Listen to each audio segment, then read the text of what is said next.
The river flows, it flows to the sea, and where that river flows is where I wanna be. Flow, river flow. What a beautiful day after the 2.5 day snowstorm in Seattle, 12 inches of snow. Walking home, a little bit of snow, it's all melted. The roads are beautiful again. And coming up to the homestead, Xanadu, the world headquarters, and here we go. Look at that sky. Ooh, how beautiful is that, right? Come on, babe. Whack-a-mole number 97.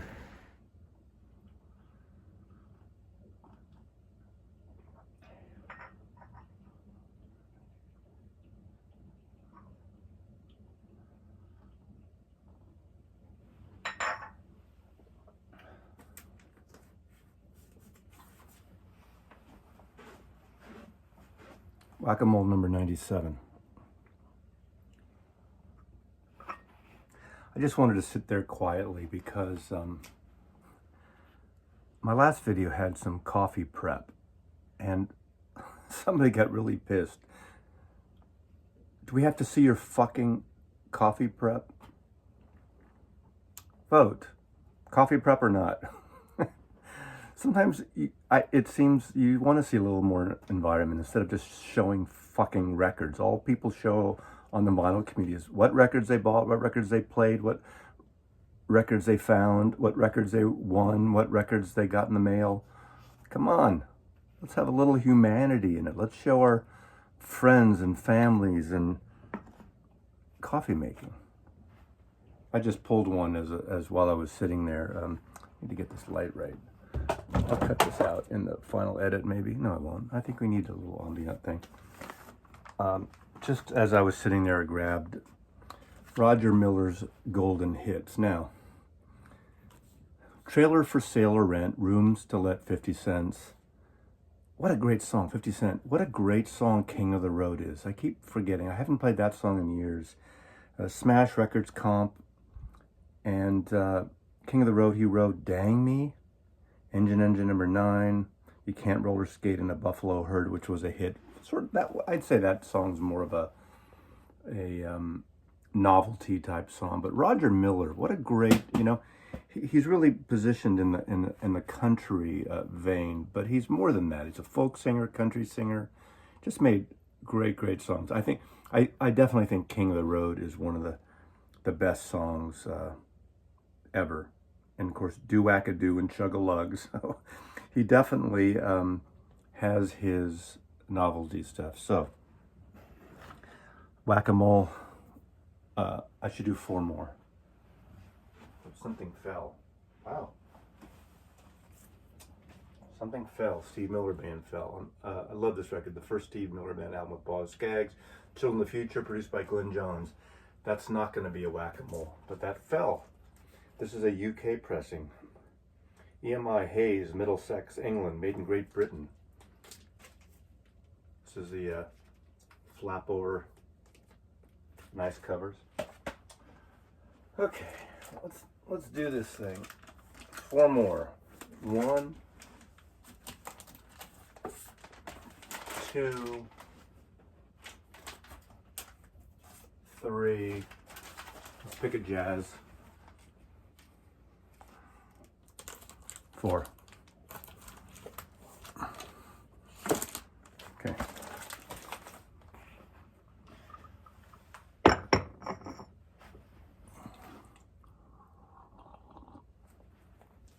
So you don't like my coffee prep?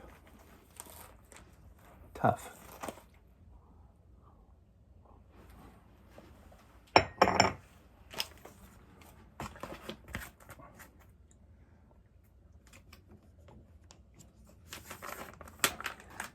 '80, Rolling Stones, Emotional Rescue. I like that song, Emotional Rescue. This album is somewhat problematic, but it's grown on me over the years. That whole period in the 80s, there's hit and miss for me with the Rolling Stones. I did see them once in the 80s. I believe it was at Candlestick Park in San Francisco. I think sometimes you get to a point you miss your dates, but I think late 80s, mid to late 80s at Golden Gate Park. I mean, at Candlestick Park. She's So Cold is a great song. You know, I don't love this album, but I think it's one of their later, better records. It's got a good feel to it, but I can't say I know the songs like all their 60s and 70s output, where I pretty much know every single song. I can name them off, but this one's a little problematic for me. Kind of like the packaging. Interesting. Okay. Filthy Friends. This is sort of a semi-super group. My friend Jashid Brooks sent me this because he bought their CD and it came with an album. What do you know? And he doesn't play vinyl anymore. So he sent me this. It's Peter Buck from REM and Scott McConaughey from REM, and that whole super group, the Baseball Project, with parts of REM. It's also got Linda Pittman, Corin Tucker, and Kurt Bloch. This record, this is from 2018, kind of a super group, kind of a new wavy type, what you expect from this group of musicians. You know, not the most interesting thing, but not too bad. Filthy Friends, Emerald Valley, 2018.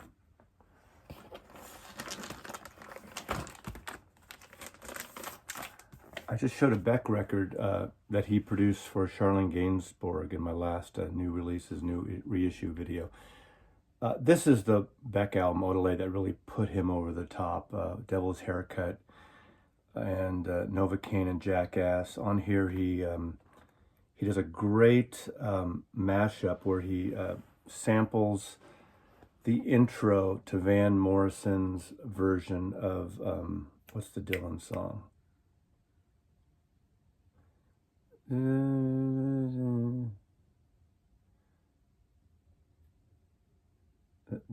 With your gun. It's all over baby blue. It's all over baby blue. Right? Anyway, I love Beck. I think Beck is probably one of the most interesting artists of the last quarter century or so. Every album is somewhat different. He's made a couple of dancey kind of pop albums lately that some people have fallen off the Beck bandwagon, but this is an incredible record. This is, again, the record that broke.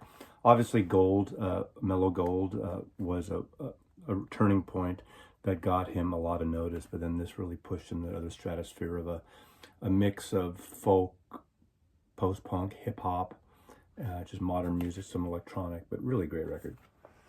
And lastly, from the Jazz Wall, the great Inventions and Dimensions by Herbie Hancock. This is a pretty cool record. Look at that cover by Francis Wolff, designed by Reed Miles. Really good record.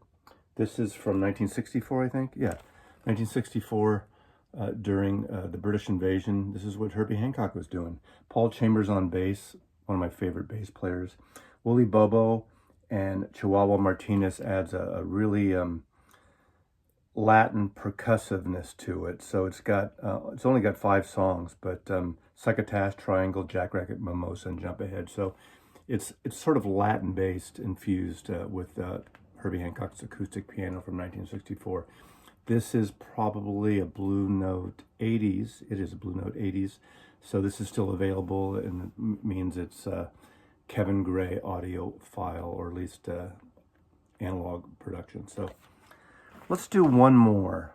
I'm going to do one from the Beetle Wall, just for the hell of it, and then we'll close out this whack-a-mole. There's too many blockades here. There's all these box things in the front.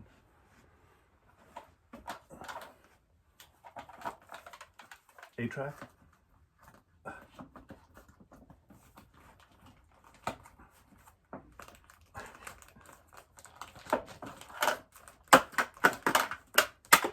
That's not good.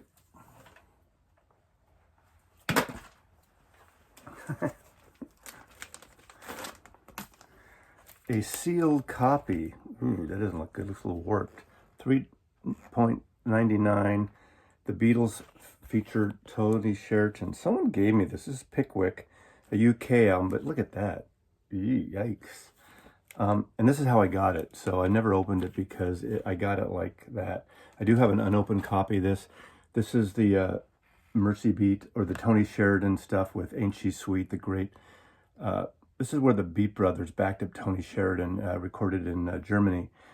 Ain't She Sweet is a great song that John Lennon sings. The cover, of course, Ain't She Sweet, but his vocals on that is really wonderful. It's a record you don't hear people talk about a lot, but obviously before the Beatles started recording on their own. And of course, the great, was it Lennon Harrison song? Or is it McCartney Harrison? I should know this, come on. Cry for a Shadow, which is a great instrumental song by the Beatles that was on the album. The rest of it, it's songs like The Saints, Sweet Georgia Brown, Ruby Baby, Yeah, Yeah, Take Out Some Insurance, all these, what I'd say, which all these cover songs that Tony Sheridan sings lead on. This was a budget reissue of this, and I have so many copies of it. Unfortunately, this version is electronically processed for stereo, but I'm not listening to it anyway. So that is it with this Whack-A-Mole 97. Thanks for watching. And if you don't like the coffee, skip ahead. Give me a break. But I do love you.